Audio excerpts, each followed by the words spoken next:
ఈ రోజు మీరు చూస్తే రేపు 14కి ఎగ్జాక్ట్ గా 18 నెలలు అవుతుంది. ఒక్క పింఛన్ల కోసం 50,763 కోట్ల రూపాయలు ఒక్క పింఛన్ కింద ఖర్చు పెట్టాం. ఈ రోజు భారతదేశ చరిత్రలో ఏ రాష్ట్రం కూడా ఇంత పెద్ద మొత్తంలో డబ్బులు ఖర్చు పెట్టడం లేదు. ఒకసారి మీరు చూస్తే మనం సంవత్సరానికి 32,143 కోట్లు ఖర్చు పెడుతున్నాం. మన తర్వాత ఖర్చు పెట్టే రాష్ట్రం తెలంగాణ 8,179 కోట్లు. కర్ణాటక మనకంటే ధనిక రాష్ట్రం, మనకంటే పెద్ద రాష్ట్రం, వాళ్ళు ఖర్చు పెట్టేది 4,712 కోట్లు. మహారాష్ట్ర మనకంటే రెండింతల మూడింతల రాష్ట్రం, అది వాళ్ళు ఖర్చు పెట్టేది 3,541 కోట్లు. Financial capital of India. Tamil Nadu ఆర్థికంగా చాలా ముందున్నారు, అయినా వాళ్ళు ఖర్చు పెట్టేది 3,780 కోట్లు.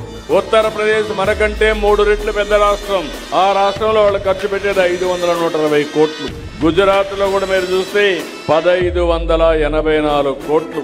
అంటే ఎందుకు ఈ మాట చెప్తున్నారంటే దగ్గర సంవత్సరానికి 33,000 కోట్లంటే 5 ఏళ్లలో మినిమం 1,65,000 కోట్ల రూపాయలు నెలవారీగా పేదలకు పింఛన్లు ఇచ్చే ఏకైక ప్రభుత్వం ఈ ప్రభుత్వం.